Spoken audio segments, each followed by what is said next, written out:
There comes a time when we must accept change, no matter how great.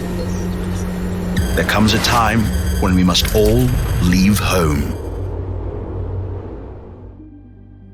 An interstellar species first has to be an interplanetary one. We have to learn to survive on other planets, adapt to them, and use their local resources. To that end, we've set up several bases on Mars. Interestingly, we're not the first ones there. A group calling themselves the Protectorate beat us to it. While some think that our bases on Mars are just there to mine resources, it is about much more than that. These permanent bases will show us how people react to life on another planet. How will their bodies adapt to a permanently lower gravity? How will their group dynamic change? We've had some experience with these changes in group dynamic with submarine crews and with science teams on Antarctica. The key difference here, however, is that these people are going to be on Mars for years. It won't be possible for them to return home after several weeks, or to call for a ride home when they feel like it. These pioneers will provide us with invaluable scientific data, so we can further improve our space program and future expeditions. I cannot wait to study their behavior. Hey guys, Stealth here, and welcome to episode 3 of Project Exodus on TERRA INVICTA. About 15 months have passed, almost 16 months, since I showed the last episode. Now, what has happened? Quite a few things. I have taken back Canada, or at least majority of the positions in Canada. The resistance that the servants have put up has been cracked down, but I don't really have the control points, at least not right now. That, however, is about to change, because I am about to complete the Leave the Cradle project. This is going to be a very important stepping stone.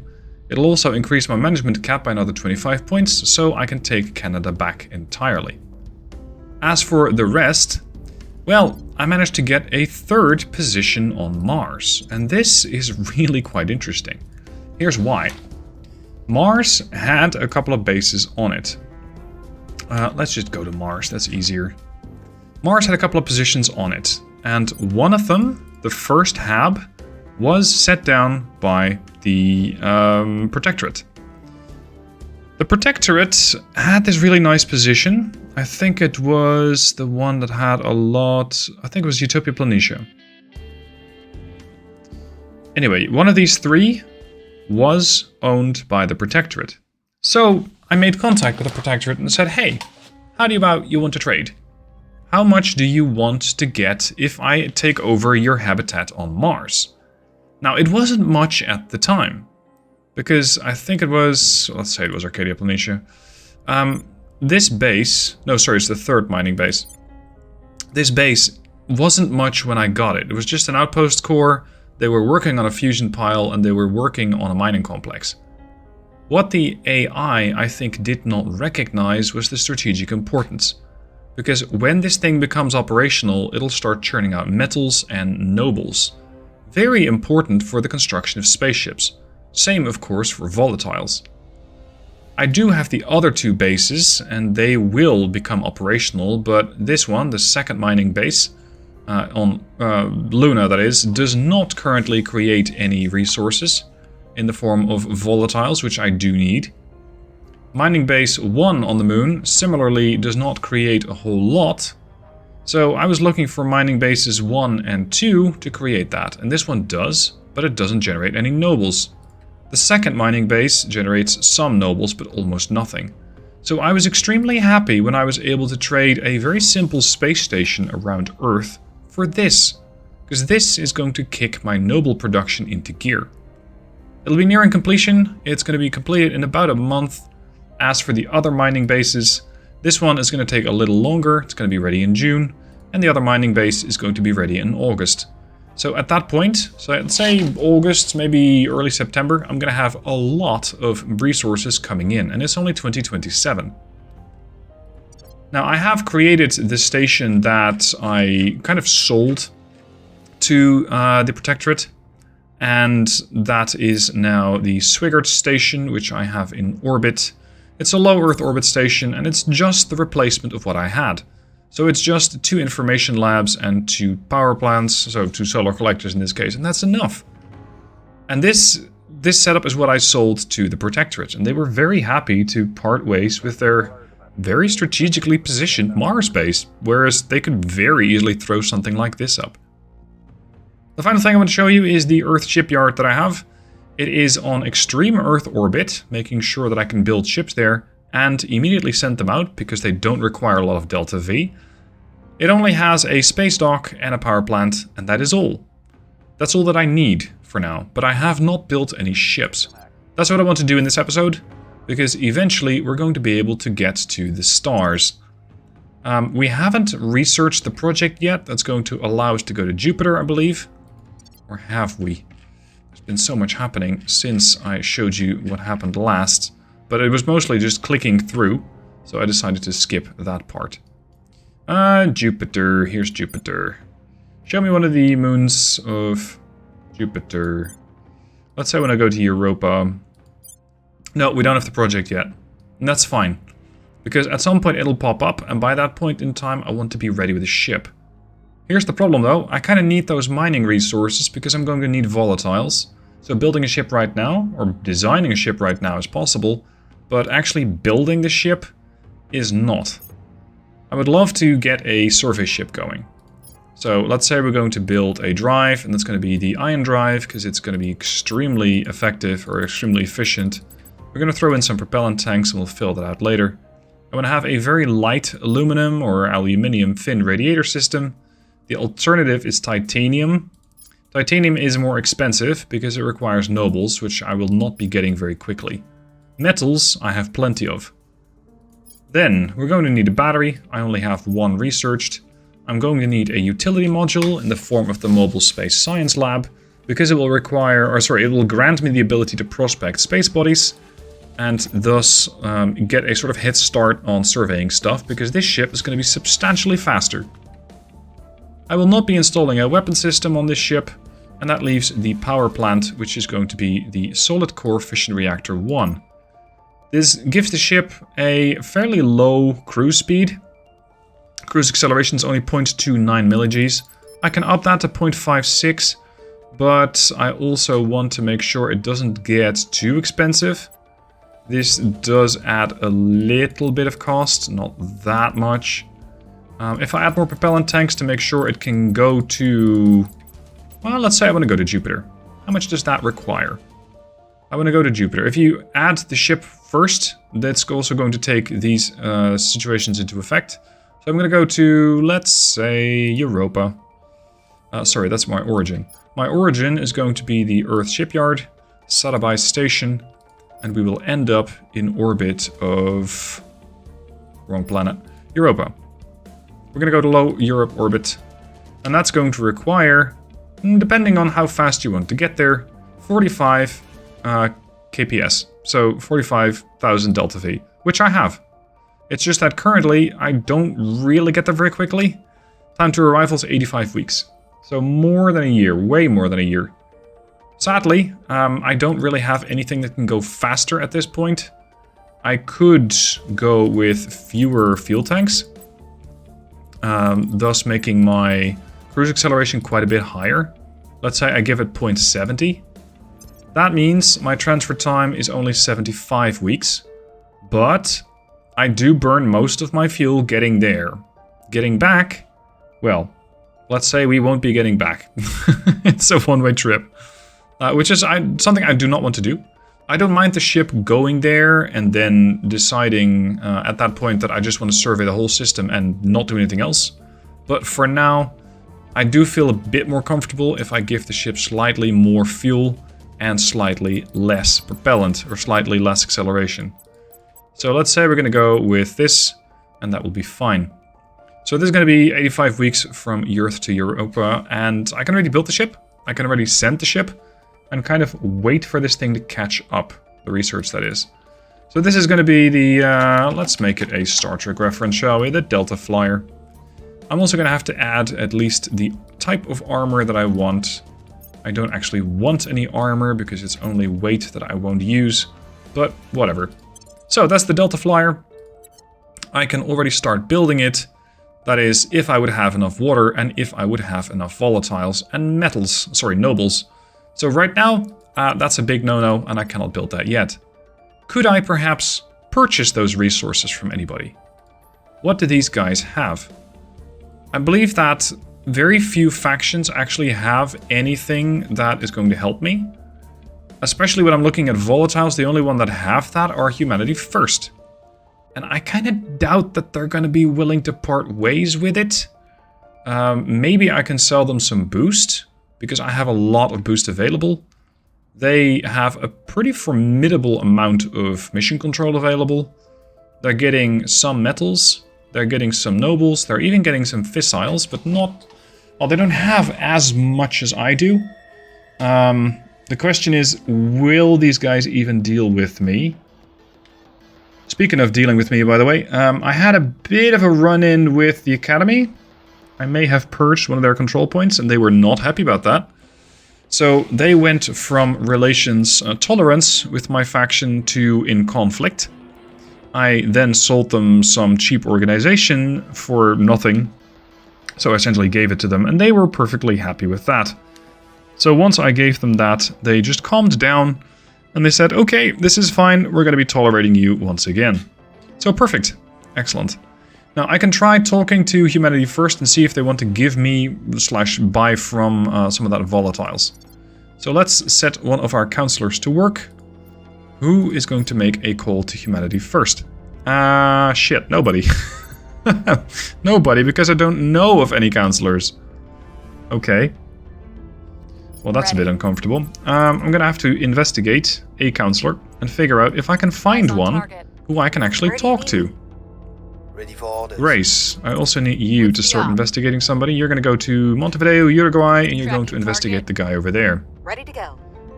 As for Aluna, I don't really have that much to do for her. I can assault an alien asset in Caracas.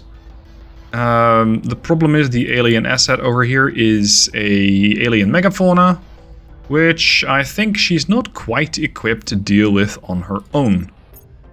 I cannot boost her effectiveness just yet. I cannot give her any additional organizations because she's full. So for now, she's going to have to do that on her own. I could try boosting it up, but it's going to spend almost all of my ops, which I kind of don't want to do. Now, this is going to be a problem for absolutely nobody, because nobody's in control of Venezuela. Okay. In that case, you might want to go to ground somewhere else. Hungering down. Again, I'm not going to try to antagonize the aliens too much just yet. I'm trying to isolate myself from the rest of the planet, buying time to research, buying time to get more space assets. Here we go. Project complete. Leave the cradle. Now that we have definitive proof that interstellar travel is not a pipe dream, the question became not whether it was possible, but whether or not the time is right to pursue it ourselves. We are, after all, in the midst of an apparently hostile invasion. But, having weighed all the arguments, we have reasoned that this is an irrelevance in the grand scheme of things.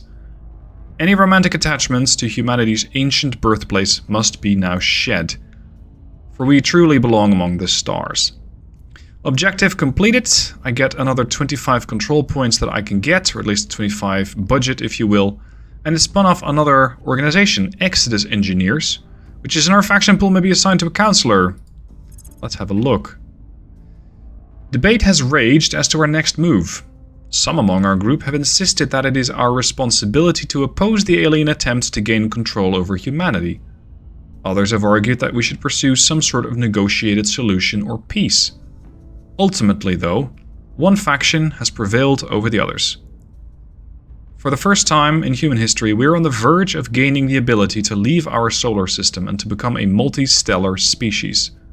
All other considerations pale in comparison to this simple fact. Perhaps the aliens will succeed in conquering humanity. Perhaps the human forces will resist them. But whoever wins, a single planet is an irrelevance on a galactic scale. What matters is whether we, as a species, will spread beyond Earth and our solar system. Several individuals have resigned in protest, but our resolve is clear. The aliens possess the ability to colonize other worlds. We must take that ability for ourselves. There is much work to be done. And what work is that? What do they want me to do next? I'm not exactly sure. let's have a look at future research projects. Because there was an, I believe it was some separatist movements researched, you can now have all sorts of partition research growing. So, for this case, the Italian partition allows Sicily to gain a claim on Naples. You also got the Hokkaido independence movement, allowing the Republic of Ainu to try and get Sapporo region. There are a lot of these different researchers, different projects. West Germany, for example, can try to go their own way, if they so desire. So you got a lot of different projects, and I'm interested in absolutely none of them. But the game, well, it has this tendency of just throwing a lot of options at you and just going, yeah, you figure it out. At the moment, I'm just trying to figure out what project to take next that is in line with my goals. And the one that I want is point defense laser turrets, because this is going to be the next tier in CWIS, or point defense systems, that will allow me to shoot down incoming missiles, well, incoming projectiles, not just missiles, so that potentially, after a while, I can start taking the fight to the aliens. So let's research that. In the meanwhile, we're also researching augmented combat training, which means that my military is going to be getting more points if I so decide to invest in them. And as for the larger picture, I am now researching a rival international development, which is going to lead to different projects. It is not strictly something that's going to give you another project right from the get-go, but it will open up the way to future progress. Now, let's have a look at that new that new org that I get. Bloody hell, that's a huge bonus. You get 9 monthly boost? Good lord. How much boost do I have? I'm gaining 8, so that's 17 total, okay. I'm gaining 4 mission control, 40 research, 1 project, 3 admin, and 5 research. Plus 5 knowledge, plus 10% funding, plus 10% spaceflight program, plus 20% space science, and space mining outpost plus 10. Good lord. I'm not going to give that to my rebel because her life is generally quite eventful and somewhat risky. I'm going to give that to Valerie Kendrick, the judge. She currently resides in Argentina, trying to make contact with future, well, let's say contacts, hopefully humanity first. And I'm going to give it to her because she's generally stationed in the US, which is very, very safe. And I can give it to her for the low price of just $1. Perfect. It doesn't work just yet, of course. We're going to have to wait until the next mission phase, but that should be like 10 or 12 days. Alright, progress. Very, very good. Now, the next operation that we're waiting for is for the Mars mining bases to come online, and then we can kick this thing into gear. I've made contact with Humanity First. I found one of their counselors, and I was able to have a bit of a chat with their leader. They are willing to sell me 8 of their volatiles. That's pretty fair. That's 8 out of 20. And I only have to pay 75 for that. That's perfectly acceptable. So we're going to complete the trade. And now let's have a look. What did I need to build that ship? Because I believe I need somewhere in the region. I need 9, so I need a bit more. I might need to do another chat with Humanity First soon. And then, of course, we're going to have to get the water. But don't worry, we'll get those resources very shortly. I'm looking forward to building this Delta Flyer class survey ship. It's not a gunship, although you gotta give the thing some name. And to start surveying strange new worlds. First, however, we have to research that project, this one, or one of the others, but for now I'm just investing in this. And then, research Jupiter. That is the mission to the inner planets, which is going to give me Mercury and Venus, or mission to Jupiter for 10,000. So I have some options. And from there, it is open game on everything that is in orbit of Jupiter. It's going to take me a while to get there, though. As I am slowly but steadily building out my influence in Mexico, I decided to also start poking around in Mexico's civil war.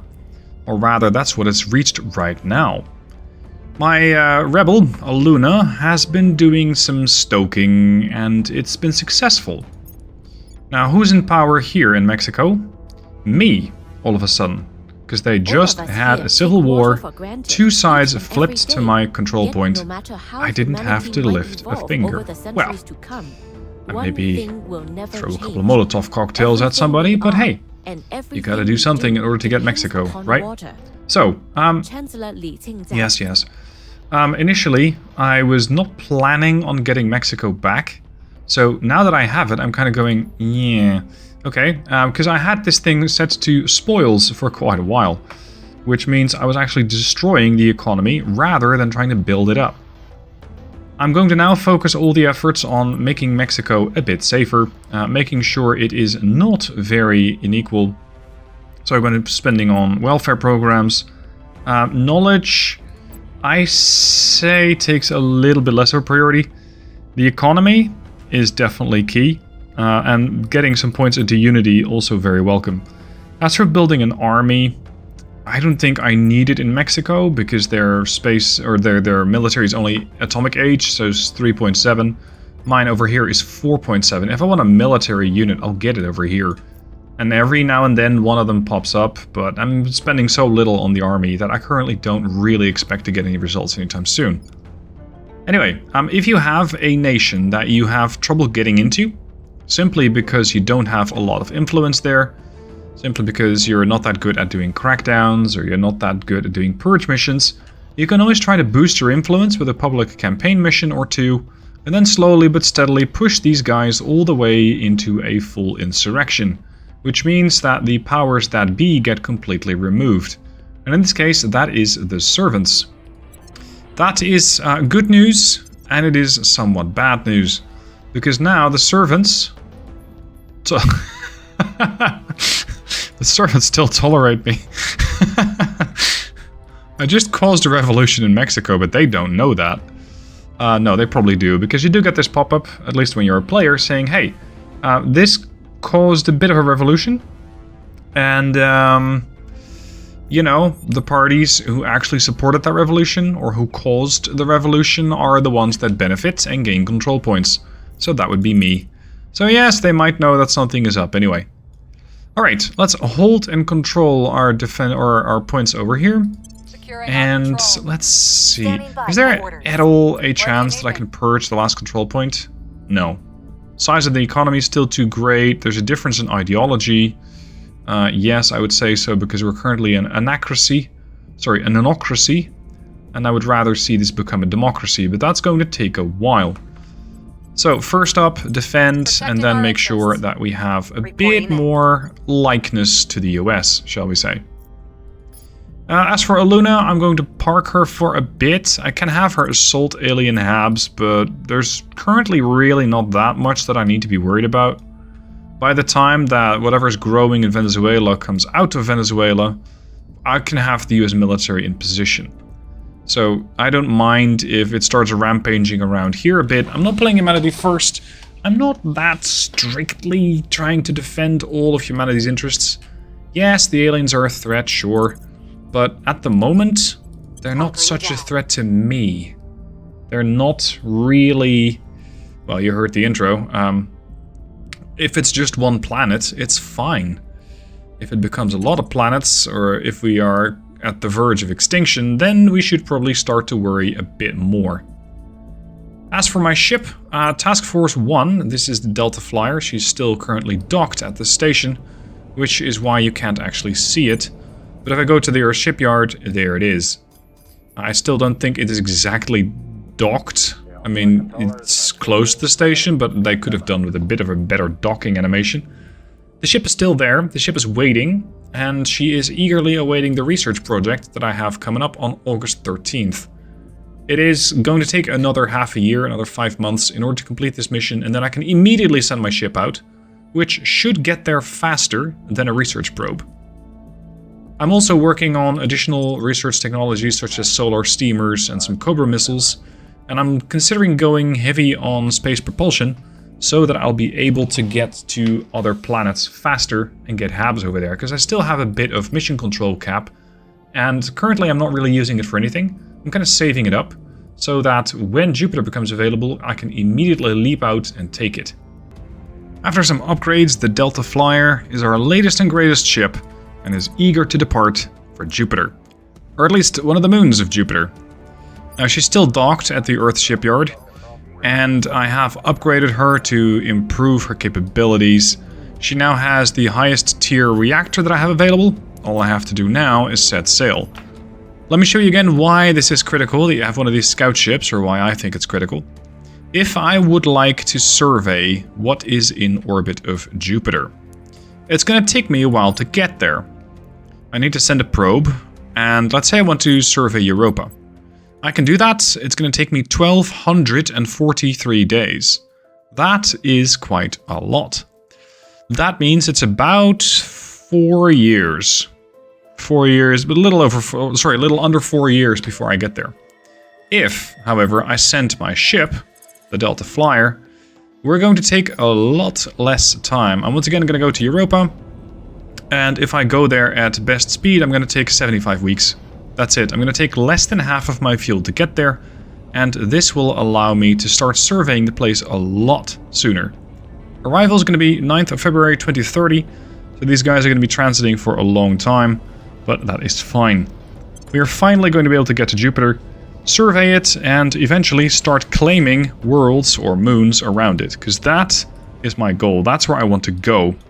Mars has some nice resources, but if you zoom out and go to Jupiter, let's say again Europa, you can just find a lot of stuff there. I believe especially a lot of volatiles. You get 20 to 40 there. Ile du Mare is a bit less. Come on, give me the Jupiter. What else we got? Ganymede over there. I just don't think we're quite alone when it comes to Ganymede. Sorry, Callisto. Callisto does have a lot of very nice mining sites. Ganymede, slightly safer. No aliens directly next door, but nah, they might still not take too kindly to me being there. So, I have a lot of options, and I just need to get that survey ship out there. That does conclude this episode. I gained quite a lot of space resources. I have my first ship out there surveying. We are currently working on a very long research project called Great Nations, which will allow me to research another project called the United North America, which I imagine will unite the United States and Canada into one massive nation, and potentially Mexico as well, so I am eyeing to take over the complete Mexican area. As for the rest, more command structure will allow me to take even more control points, and publicizing the alien threat will give me a nice little boost to being a popular faction around the world, because hey, the people have to know what is going on Earth, how dangerous these aliens really are. So that's it for episode 3. Hope you guys enjoyed it, and I'll see you guys soon for episode 4.